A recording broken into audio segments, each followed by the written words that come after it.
Buenas tardes, bienvenidos a esta nueva reunión. Hoy contamos con la presencia de Luis Estrada.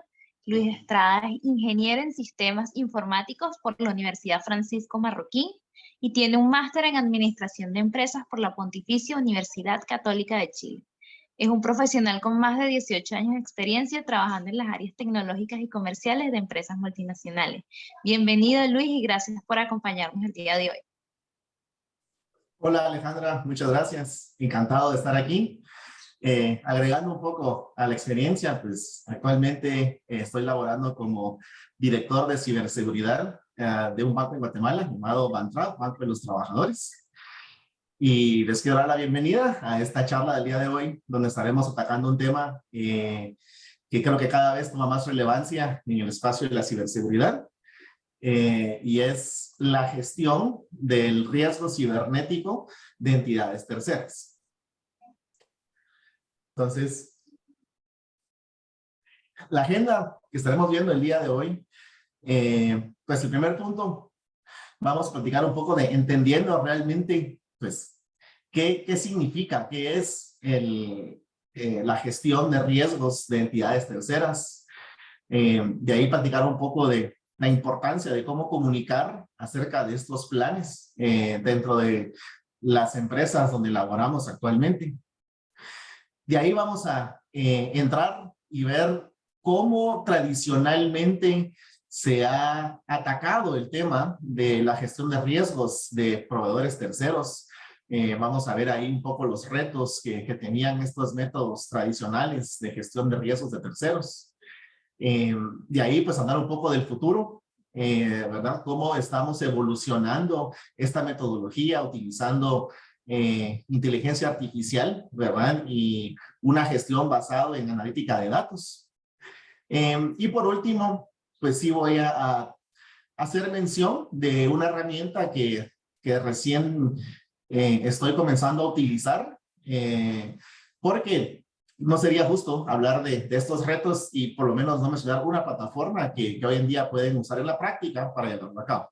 Quiero hacer mención que no es una labor de venta, simple y sencillamente fue una herramienta que, pues, en mi práctica profesional encontré ser muy útil y el día de hoy vengo aquí a compartirla con ustedes. Entonces, entendiendo qué es un ciberriesgo, ¿verdad? ¿Por qué deberíamos tener una gestión para administrar el ciberriesgo? Entonces, la definición, pues, realmente se puede dividir en tres grandes rubros. Pues, por un lado, tenemos ese riesgo de exponer activos críticos de la organización que resulten en una pérdida o un daño de información sensible. Por otro lado, está el efecto que yo creo que muchos de los empresarios temen, es la pérdida monetaria. Pues esto va obviamente mucho más de un impacto directo a las finanzas de la empresa, sino que un daño reputacional, ¿verdad? A veces cuantificar ese daño reputacional, que los clientes ya no confíen en uno, tiene un costo bastante elevado, que a veces cuesta cuantificar. Entonces tenemos que tener muy claro que eso también es otro tema que debemos estar muy preocupados de poder atender. Y por último, la disponibilidad, ¿verdad? En ocasiones, cuando se materializa un riesgo tecnológico, esto impacta la disponibilidad. ¿Cuántas veces hemos escuchado de empresas que han caído víctimas de algún ciberataque y tienen que acudir a métodos bastante rústicos para poder operar, facturar en papel, pues regresar a mecanismos bastante anticuados porque simplemente los sistemas no están disponibles para poder operar? Entonces, son tres verticales bastante críticas que definen el ciberriesgo, ¿verdad? Y pues realmente está conformado por cuatro componentes, ¿verdad? Como la punta de lanza, pues están las amenazas, ¿verdad? Estas amenazas son, pues, cualquier evento que puede dañar o impactar, tener un impacto adverso en nuestra operación. Otro tema muy crítico son las vulnerabilidades, ¿verdad? Que de alguna forma podrían ser explotadas por alguien con malas intenciones de tomar control de nuestras operaciones. hay pues ciertos factores de riesgos que son inherentes, ¿verdad? Realmente son riesgos que por más que tengamos controles, por más que tengamos métodos para detectar y mitigar, nunca podemos llevar estos riesgos a un nivel cero. Siempre tenemos que tener muy claro de que hay un riesgo residual, que es la parte última, ¿verdad? Y que hay controles que, pues, por más que los tengamos en su lugar, el riesgo siempre estará presente. Nunca podemos llegar a tener un riesgo nivel cero en ninguna organización. Entonces, ¿cómo podemos tradicionalmente gestionar estos riesgos cibernéticos? Por un lado, pues, súper importante el tema de gobernanza, manejo de riesgos y cumplimiento, ¿verdad? Pues aquí hay muchísimos modelos, ¿verdad? Que ya están establecidos, que nos facilitan poder llevar esa gestión y poder educar a la organización, ¿verdad? De cómo poder lidiar con esos riesgos cibernéticos. Tenemos herramientas de seguridad que nos ayudan a calificar los niveles de riesgos. Estas herramientas nos brindan datos súper interesantes que pues también son de mucha utilidad para poder saber en dónde enfocar los esfuerzos en la organización para poder mitigar los riesgos. Tenemos también programas manejados por entidades terceras. Localmente, pues hay varias empresas que ya prestan estos servicios aquí en Guatemala. En la región igual existen muchas que nos pueden hacer ese acompañamiento para poder llevar esa gestión de los riesgos cibernéticos. Y por último, está lo que se le conoce como el manejo de riesgos de los proveedores, de los vendors, como dice aquí, ¿verdad? Entonces, ahí ya estamos hablando de VRM o Vendor Risk Management, ¿verdad? Que básicamente pues es las actividades de identificar los posibles riesgos que representan un vendedor con el cual trabajamos hoy en día. Entonces, ¿por qué es importante realmente hablar de una estrategia TPCRM, ¿verdad? Para la gestión de riesgos terceros? Porque, como bien decimos, pues existen muchas formas de poder explotar esos riesgos cibernéticos, lo cual puede resultar en exposición de datos críticos hacia Internet, el robo de propiedad intelectual, el famoso malware, incluyendo el ransomware, ¿verdad? Donde pueden ellos entrar y realmente tomar control de archivos críticos para el negocio, encriptarlos y pues pedir un rescate a cambio pagado en Bitcoin. Con este tema, pues hay algunas entidades que tienen la postura de simplemente no pagar, porque si uno comienza a pagarle a estos actores, se vuelve un ciclo vicioso y el primer pago por lo general no es el último. Temas de fraude también pueden suceder a través de estas vulnerabilidades, ataques de phishing basado en correo, smishing también con SMS, ¿verdad? Con mensajes de texto. Podemos sufrir ataques de denegación de servicio. Otro tema, los últimos dos, creo que actualmente pues en Guatemala han causado mucha preocupación y es alguien malicioso interno, ¿verdad? Alguien adentro de la empresa que quiera causar daño, ¿verdad? Eso es muy delicado porque muchas veces tenemos pues todas las herramientas protegiéndonos del exterior y todos los ataques ajenos, pero a veces por dentro vienen también los ataques, es muy importante tener eso presente. Y pues ahorita en Guatemala, con año de elecciones, pues el riesgo geopolítico siempre es algo que debemos tomar en cuenta, ¿verdad? Entonces, mencionando todo esto, aquí dice Cabal que muchas veces pues hay empresas que están muy bien protegidas y que logran tener las herramientas y las posturas para protegerse en contra de estos ataques. Entonces los atacantes, al darse cuenta que no van a poder penetrar, digamos, una entidad financiera o una empresa de retail que sea bastante grande, entonces, ¿qué hacen ellos? Pues tratan de atacar a los proveedores que le brindan servicio a estas empresas para de esa forma lograr entrar y causar ya un daño significativo a la organización. Ahorita vamos a pasar algunos ejemplos donde precisamente sucede eso, ¿verdad? Aquí está el caso de SolarWinds, fue bastante sonado. Como ustedes saben, pues SolarWinds es una herramienta que se utiliza para el monitoreo de la infraestructura de tecnología. era una herramienta súper popular.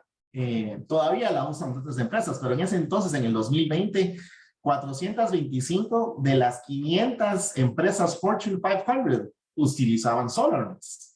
Entonces, pues, ¿qué hacen los hackers? Pues logran comprometer la infraestructura de SolarWinds y a través de ellos le logran llegar a muchos de los clientes que atendían a SolarWinds. Se estima que solo durante los primeros 3 meses de este ataque, pues representó un costo de 18 millones para SolarWinds por los impactos que sufrieron sus clientes a raíz de esa brecha de ciberseguridad. Está el caso de Kaseya, ¿verdad? Algo muy similar. Este sucedió el 4 de julio del 2021. Aquí el impacto fue mayor. Si se dan cuenta, se logran comprometer más de 1,500 cuentas de Kaseya. Y los hackers lo que hicieron fue que, como tenían acceso a tantas diferentes empresas, lo que cobraron de rescate fue una cantidad menor, fueron $45,000. Pero si sumamos todos los casos, pues ya suma a $70 millones.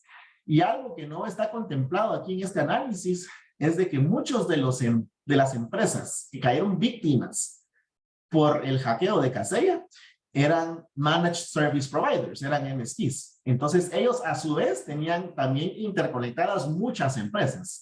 Entonces, se estima que realmente el impacto fue mucho mayor en esta situación. Y voy a mencionar, no puse el slide, pero el caso tal vez más famoso de todos que me gusta contar fue el caso de Target, ¿verdad? Target, siendo una empresa retail de las más grandes de Estados Unidos, fue hackeada en el 2011. ¿Y por qué razón? Un empleado que llegó a ver las instalaciones de aire acondicionado, conecta su laptop a la red interna de Target, que estaba comprometida por unos hackers. Se logran robar más de 40 millones de números de tarjeta de crédito y representó para Target $200 millones en pérdidas por esa empresa de aires acondicionados que conectó su equipo a la red interna. Entonces, como podemos ver, sí es un tema que hay que tomar muy en serio, ¿verdad? Y ahorita vamos a hablar de la importancia de poder comunicar a lo interno, ¿verdad? Con los altos directivos, por qué debemos prestarle mucha atención a la gestión de riesgos de terceros. Aquí tengo datos curiosos que quisiera compartir con ustedes. Todo esto está basado por el Instituto Ponemon, que es un instituto que se dedica a la investigación de temas de protección de datos y privacidad. Y ellos encontraron que el 63% de las brechas de ciberseguridad que suceden hoy en día entran a las empresas a través de un tercero, a través de un proveedor con quien hoy estamos haciendo negocios. 58% de las empresas no cuentan con un plan para poder realmente mitigar esos riesgos y tener un buen control de sus proveedores. Y 82% de empresas han experimentado alguna forma de compromiso de seguridad, lo cual es un nombre muy elevado, ¿verdad? Y por eso ahora se habla de, no es de si va a pasar o no va a pasar, sino la pregunta es ¿cuándo va a pasar? Entonces, teniendo esos datos que son realmente alarmantes, es súper importante que logremos tener el total compromiso de los líderes de la institución, ¿verdad? El CEO o presidente de la empresa obviamente está enfocado en el crecimiento del negocio, ¿verdad? Y en poder mejorar siempre sus operaciones. Él debe de estar muy al tanto de los riesgos que representan no contar con un plan de gestión de riesgos de proveedores terceros. El CISO, por supuesto, pues es el encargado de gestionar todos los temas de ciberseguridad en la institución. Él es el responsable de realmente pues, tener esos acercamientos con todas estas diferentes cabezas de la empresa para poder tener un buen programa en su lugar que le ayude a tomar las decisiones críticas con cierto nivel de confianza. Aparece aquí la junta directiva, el Board of Directors. Cualquiera diría, bueno, ¿y por qué la junta directiva? Es súper importante que ellos también estén al tanto de todo lo que pasa a nivel de tecnología. ¿Se recuerdan el caso que les comenté de SolarWinds? La junta directiva ahora está metida en un gran problema legal, porque se les está acusando de que ellos simple y sencillamente sabían que tenían altos niveles de riesgos en su infraestructura y simplemente no hicieron nada para poder mitigar esos riesgos, lo cual resultó en el hackeo y en pérdidas millonarias. Y ahora, pues están no solo con el problema del daño de marca que sufrieron, sino que ahora están todos demandados y pues llevando una batalla legal considerable para poder sacar adelante ese problema y tratar de demostrar su inocencia. Pero la realidad es de que la junta directiva últimamente es la última palabra en cualquier institución y ellos deben estar completamente enterados de los riesgos potenciales que representan una brecha de terceros a nivel de ciberseguridad. Y luego, también el departamento legal, ¿verdad? Es súper importante que se tenga pues todo el lenguaje legal bien establecido para que los contratos que tengamos con todos los proveedores terceros logren cubrir e identifiquen los potenciales riesgos cibernéticos que existen de hacer servicio y trabajar con ellos. Aquí hay un poco de los 4 principales objetivos que el plan de gestión de riesgos terceros debe de poder cubrir. Pues por un lado, un buen plan debe de poder identificar cualquier riesgo potencial de ciberseguridad, ¿verdad? Que puede venir de cualquier proveedor. Evaluar, ¿verdad? Evaluar cuál sería el impacto si se llegara a materializar cualquiera de estos eventos de ciberseguridad. Trabajar en mitigar esos riesgos, ¿verdad? Cómo se pueden ir cerrando pues esas brechas que se han identificado como parte de este estudio. Y de último, pero siempre es súper importante, tener bien claros todos los riesgos que un ecosistema de una entidad tercera puede gestionar. Entonces, vamos a hablar un poco de cuál era el enfoque tradicional, ¿verdad? Cómo las empresas venían antes trabajando para poder tener un programa de gestión de riesgos cibernéticos con proveedores terceros. El enfoque tradicional, pues, realmente es bastante complejo, todavía se utiliza en muchas instituciones. Son procesos bastante redundantes e ineficientes. La cantidad de recursos que consumen son altamente elevados. Hay riesgos que simplemente muchos de los programas no logran cubrir, ¿verdad? La mayoría de estos programas se basaban en hojas de cálculo, ¿verdad? En un Excel ahí con una serie de preguntas que se mandaban. Compartiendo un poco ahí mis experiencias a lo largo de mi carrera profesional, yo tuve la oportunidad de trabajar con empresas bastante grandes en Estados Unidos. Tuve relación con empresas como Amazon, como Verizon, como Mastercard. Y recuerdo que por la posición en la que yo estaba en esta empresa, a mí me tocaba sentarme y realmente llenar todos estos formularios de gestión de riesgos. Recuerdo que el más complejo que me tocó fue el de Amazon. Fue una hoja de cálculo de más de 400 preguntas.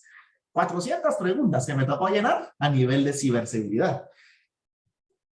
Pero ese era el método tradicional, ¿verdad?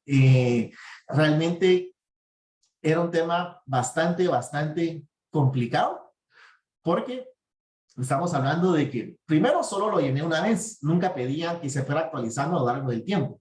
Segundo, pues ¿qué hacían con esa data, verdad? Entonces, ese es un poco el problema con el método tradicional, que vemos que las empresas simplemente están persiguiendo estos famosos cuestionarios, ¿verdad? Están a veces gastando tiempo persiguiendo a la gente, ¿verdad? Viendo que los llenen, ¿verdad? Nuevamente, el Instituto Ponemon encontró que en promedio las empresas estaban dedicando 15,000 horas a estar llenando estos cuestionarios, ¿verdad? Y cada empresa tenía sus propios cuestionarios y eran tal vez las mismas preguntas, pero formuladas de una forma diferente, entonces tenía que uno que llenarlos de cero, ¿verdad?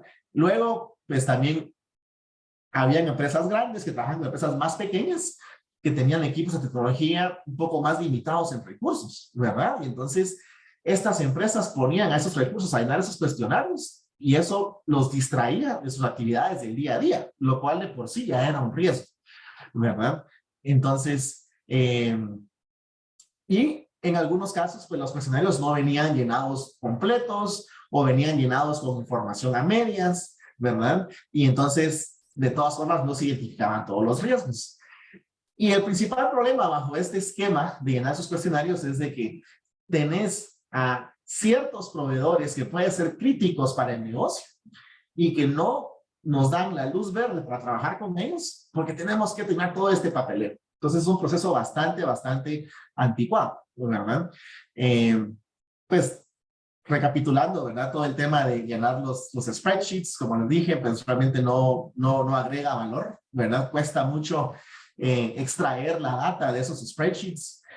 Y recordemos que así como nosotros estamos preocupados por gestionar a todos los proveedores terceros con los que trabajamos, resulta que también los proveedores con los que trabajamos, ellos a su vez trabajan también con otros proveedores, ¿verdad? Eso se le conoce como el riesgo elevado a la potencia n.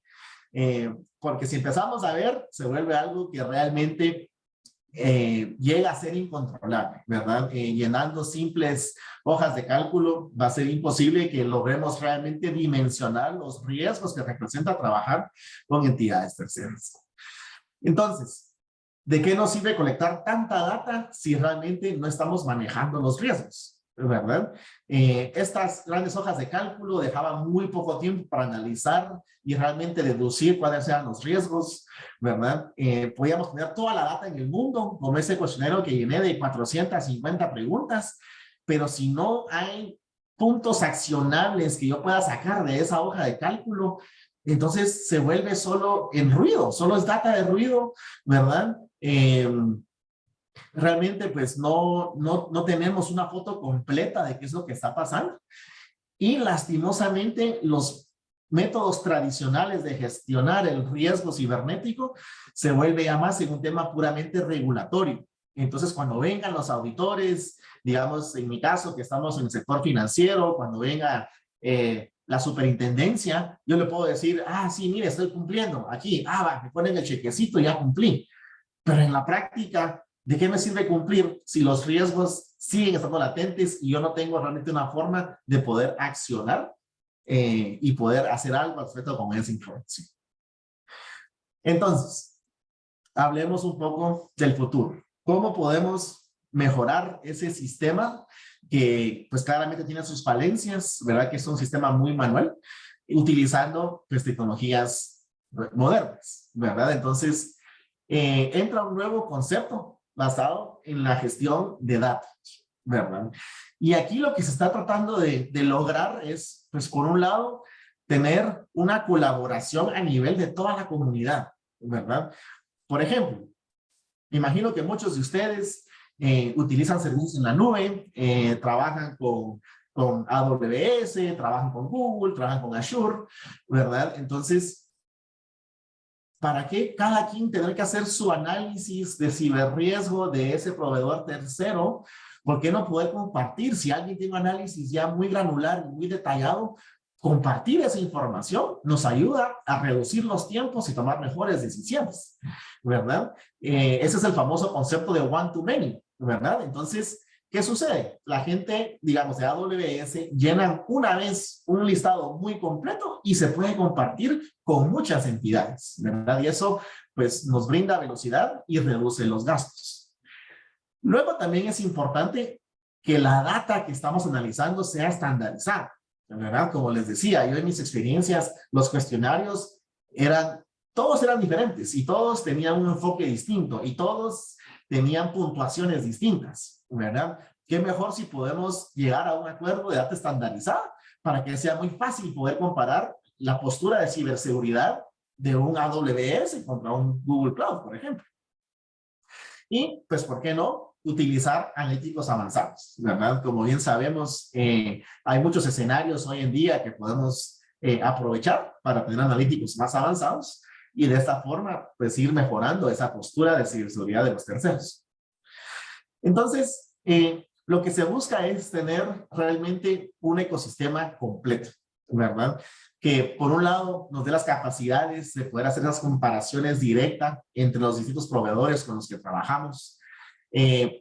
Otra de las grandes falencias de las hojas de cálculo tradicionales es de que eso aplicaba real al momento que la empresa que lo llenó. Al día siguiente eso ya pudo haber variado, ¿verdad? Entonces es importante que tengamos información en tiempo real de cómo los niveles de riesgo están evolucionando con esos proveedores, ¿verdad?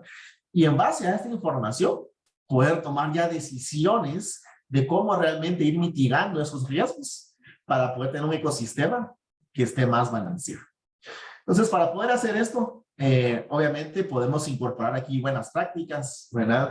Muchos han de estar familiarizados con el modelo Mitre ATT&CK, ¿verdad? Como bien sabemos, pues este es un framework, ¿verdad? Basado en ataques de la vida real, ¿verdad? Entonces es una base de conocimientos donde están documentados todas las técnicas que utilizaron los hackers para poder ejecutar ciertos ataques con empresas reales, ¿verdad? Entonces, basado en estas observaciones reales de lo que está pasando en el día a día, pues uno puede venir y hacer ingeniería reversa a esos ataques y determinar, bueno, qué tan preparado está este proveedor para poder realmente proteger en contraataques ya conocidos, ¿verdad? Y esto pues nos permite analizar y tomar decisiones pues mucho más educadas, ¿verdad? En cuanto a la decisión. Si pueden ver ahí, hay una pequeña foto. Estos son datos reales de la herramienta que les mencioné, que les voy a contar un poco más adelante, y cómo se rankea AWS, ¿verdad? Entonces, si se dan cuenta, es una herramienta bastante robusta, con puntuaciones pues muy altas, muy por encima del promedio de la industria. También es importante que estas herramientas en ocasiones nos van a dar ciertas puntuaciones de seguridad, ¿verdad? Entonces, ¿cuáles son los criterios que deben de llevar esas puntuaciones? Bueno, ahí tenemos que evaluar temas como las políticas de patcheo de software, ¿verdad? Tanto en los servidores, con aplicaciones web, seguridad de aplicaciones, ¿verdad? Cómo están los headers, HTTP, si hay comunicaciones que no están encriptadas. Necesitamos ver también temas de los certificados que estén válidos, ¿verdad? ¿Qué algoritmos de encripción están utilizando? La reputación de los sistemas, ¿verdad?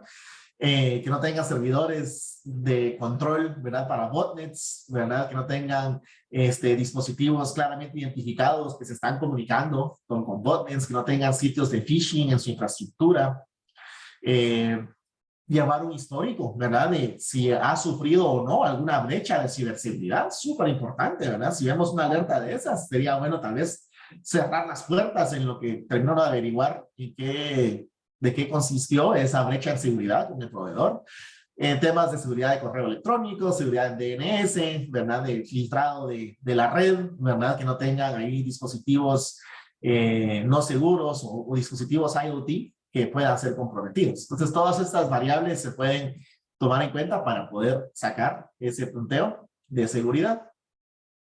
Y pues también estas herramientas, en base a toda esta información que acabo de mencionar, logran generar lo que se llama un perfil de riesgo para cada uno de los proveedores, ¿verdad? Entonces, estos perfiles de riesgo básicamente lo que nos dan son pues visión instantánea, ¿verdad? De cómo se está comportando ese proveedor tercero.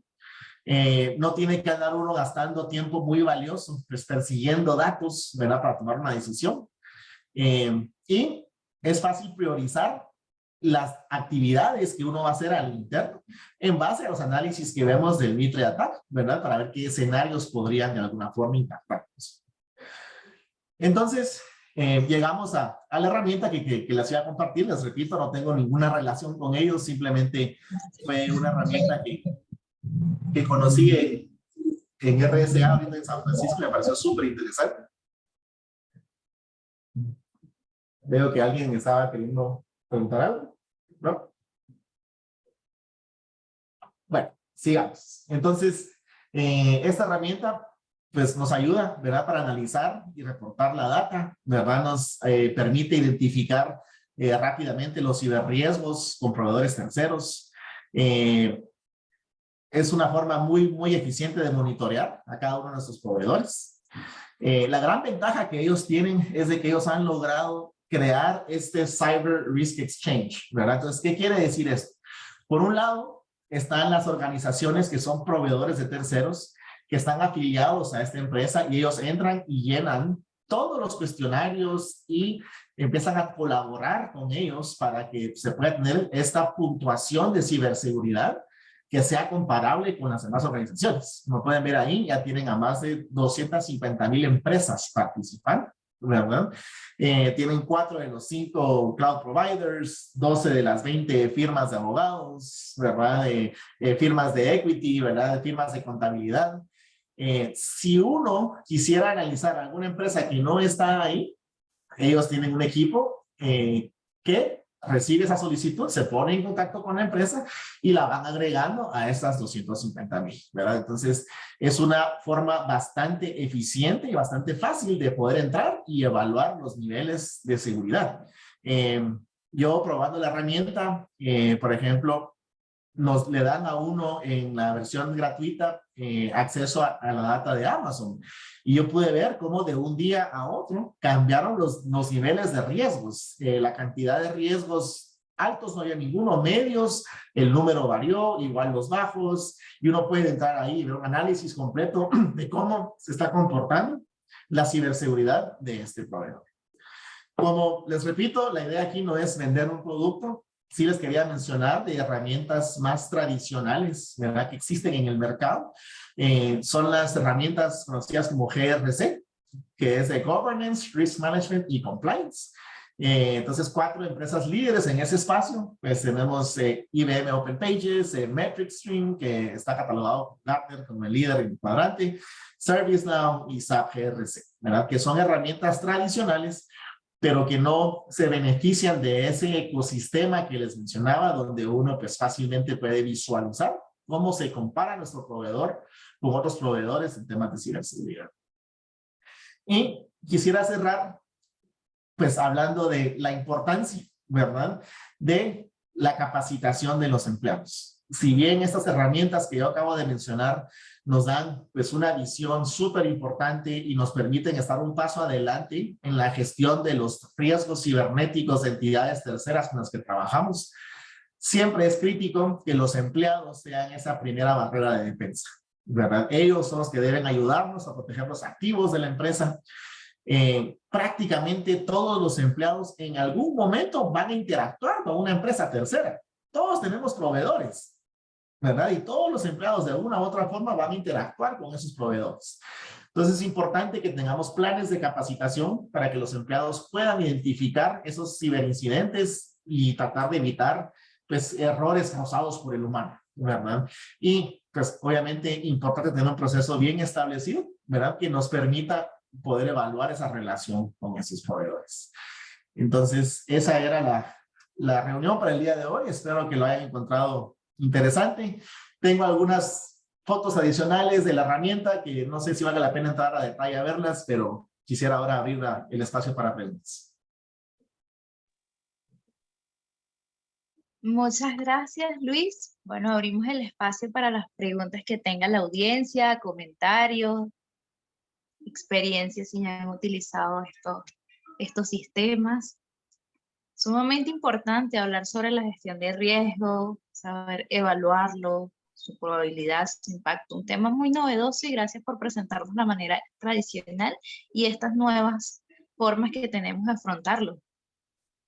Si gustan, en lo que salen las preguntas, les voy a mostrar rápidamente un poco la herramienta o estas solo son pantallas, ¿no?, que yo tomé de la herramienta.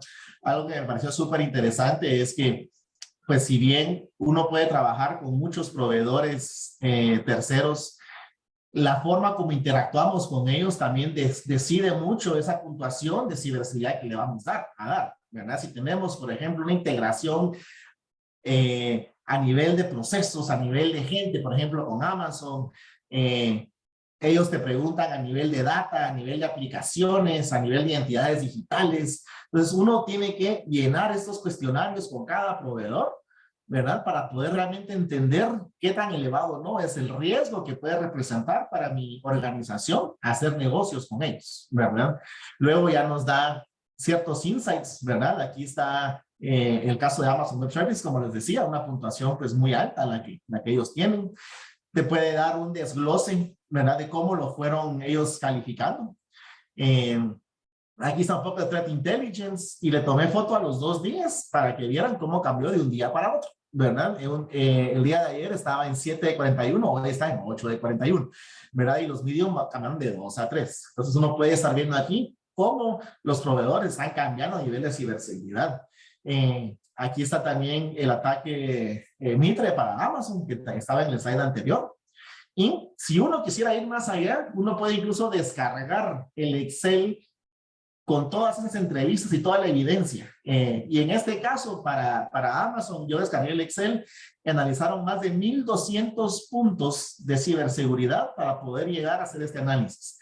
Yo la verdad no podía creer que fueran tantas las preguntas. No les quiero decir que las leí todas, pero leí la mayoría y todas tenían sentido y todas tenían razón de ser. Entonces, nos va permitiendo pues ya poder realmente ir comparando, ¿verdad? Cómo está un proveedor comparado con los demás y una visibilidad pues en tiempo real, ¿verdad? No una hoja de cálculo con datos de hace 6 meses que no sabemos si sigue siendo vigente o no. Luis, tenemos una pregunta. Julio nos pregunta, en el caso de esta herramienta, ¿se puede hacer el análisis a los proveedores de Internet de la empresa? Sí, sí se puede. Sí se puede hacer. Es cuestión de trabajarlo con ellos y ellos se encargan de hacer ese acercamiento, ¿verdad? Para poder empezar a recolectar toda esa data. En algunos casos tendremos nosotros notificar. Si la empresa no está ya analizada por la herramienta, tendríamos que notificarle también al proveedor de Internet que se estará haciendo este análisis. Pero sí, sí lo pueden hacer. De hecho, es un punto excelente porque por ahí también podrían entrar los ataques, ¿verdad? Por esos proveedores. Perfecto, interesante pregunta y gracias. Y un saludo, Julio, hola, gusto, qué bueno que estás por aquí. Sí. Bueno, ¿alguien más tiene alguna pregunta o comentario? Aprovecho de comentarles que esta charla será grabada y subida al canal. Mario Morán, otra pregunta. Buen día, ¿el servicio se contrata anualmente? Sí, se contrata anualmente y aparte de ser anual, uno compra como paquetes de cuántas empresas quiere monitorear. Y dentro de esos paquetes uno puede decidir, creo que le dan hasta 20 empresas nuevas si no están en la herramienta, y si ya están, pues uno tiene acceso inmediato a toda su información, pero sí es de forma anual. Gracias, Luis, y gracias, Mario, por tu pregunta.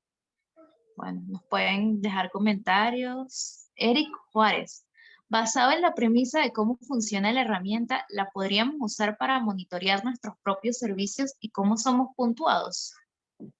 Totalmente, totalmente, sí. Sí la podemos usar. Y ahí tendríamos acceso a la matriz de Mitre, ¿verdad? Lo que sí, Eric, es de que si nuestra empresa no está ya calificada por ellos, nos va a tocar llenar todos los cuestionarios y hacer todas las gestiones para que nos puedan dar esa visibilidad. Pero sí podríamos usarla para medir nuestra propia postura de ciberseguridad. Y de hecho, es algo que esta herramienta busca incentivar, ¿verdad? Porque obviamente nosotros en algún momento también somos proveedores tercerizados de alguien más.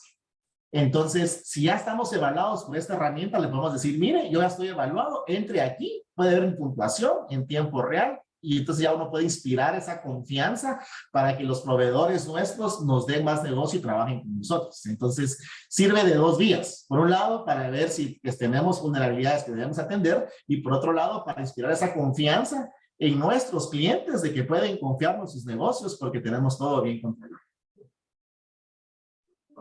Gracias, Luis. Interesante pregunta, Eric. También nos pueden comentar de dónde se conectan. A veces tenemos participantes de otros países, no solo de Guatemala. Siempre estas charlas están abiertas para toda Latinoamérica, para todos que quieran ingresar, sean miembros o no del capítulo. Desde ISC2 Guatemala Chapter estamos aceptando nuevos miembros. No es necesario tener certificación de ISC2. Pero de todas maneras, ISC2 tiene un programa ahorita de ISC2 Candidate que da certificaciones de ciberseguridad gratis en una básica, Cybersecurity Basic. Y pueden aprovechar eso varios participantes he visto que ya están registrados, ya están enviando sus CPE y comenzando a acumular por asistir a estas charlas. Entonces, bueno, ¿hay alguna otra pregunta o finalizamos la charla del día de hoy? Luis, gracias por participar. Tenemos una para ver. Hernando Santos, ¿podría haber el riesgo de un tercero que tiene otro tercero? Indirectamente lo logra ver, porque está constantemente evaluando los riesgos. Entonces no te lo va a identificar como el riesgo del tercero, pero sí se va a afectar la puntuación del partner con quien estás trabajando. Cuidado que desde Panamá. Hernando se conecta desde Panamá. Saludos allá para Panamá. Y Julio Lam, excelente presentación. Muchas gracias. Gracias, Julio. Gracias, equipo. Bueno, si no hay más preguntas y comentarios, podemos finalizar la sesión de hoy. Estas charlas se realizan mensualmente, tenemos invitados, pueden sugerir nuevos temas, síganos en LinkedIn, estamos para servir y para dar a conocer más sobre estos temas de ciberseguridad que son sumamente importantes. Gracias, Luis, por compartir tu experiencia, tu punto de vista, todos tus conocimientos, y fue un tema interesante y gracias por tener este espacio con nosotros hoy. Muchas gracias, Alejandra, equipo, muchísimas gracias. Se me olvida que tengan feliz tarde. Bueno, feliz tarde para todos, que tengan un muy buen día. Los participantes nos dejan comentarios, excelente charla, siempre hay algo nuevo que aprender, totalmente. Muy buena presentación, Luis, y felicitaciones y gracias por participar, Luis. Muchas gracias, les agradezco a todos por sus comentarios. Que tengan feliz tarde y nos vemos el próximo mes. Gracias, feliz tarde.